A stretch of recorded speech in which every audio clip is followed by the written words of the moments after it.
ఇక ప్రతి ఇంటికి మంచినీళ్లతో పాటు ఇంటర్నెట్ కనెక్షన్ ప్రభుత్వ సంకల్పమన్నారు mission Bhagiratha vice chairman Prashanth Reddy. Water grid పనులపై సమీక్ష నిర్వహించిన ఆయన త్వరితగతిన పనులు పూర్తి చేయాలని అధికారులను ఆదేశించారు. సరిగ్గా వర్క్స్ చేయని ఏజెన్సీలకు బిల్లులు చెల్లించొద్దని ఆదేశించారు.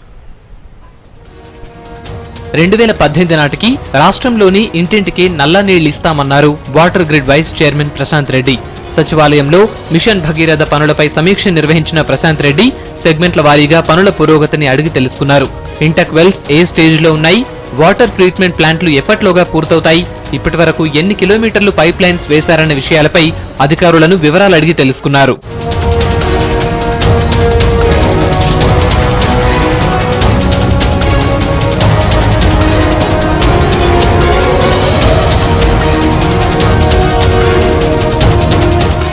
గడప గడపకు నల్ల నీళ్లతో పాటు ఇంటింటికి ఇంటర్నెట్ సౌకర్యం కూడా ప్రభుత్వ సంకల్పమన్నారు ప్రశాంత్ రెడ్డి. అభివృద్ధి చెందిన దేశాల్లో కూడా ఇంటింటికి ఇంటర్నెట్ కనెక్షన్ లేదన్న విషయాన్ని గుర్తు చేశారు. భగీరథ పైప్ లైన్లతో పాటు ఖచ్చితంగా డక్ను కూడా వేయాలన్నారు.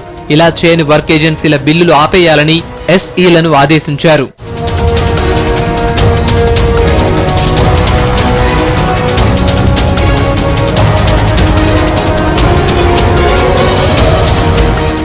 గ్రామాల్లో వేయాల్సిన అంతర్గత పైప్ లైన్ పనులు ఎలా జరుగుతున్నాయో అడిగి తెలుసుకున్నారు ప్రశాంత్ రెడ్డి. గజ్వేల్లో ఎదురైన అనుభవాలతో మరింత మెరుగ్గా పనులు పూర్తి చేయాలన్నారు. మరోవైపు త్వరలోనే మిషన్ భగీరథ పురోగతిపై సీఎం సమగ్రంగా చర్చించనున్నారు. దీంతో అధికారులతో సమావేశమైన Prashanth Reddy status report, action plan prepare చేయాలని అధికారుల్ని ఆదేశించారు.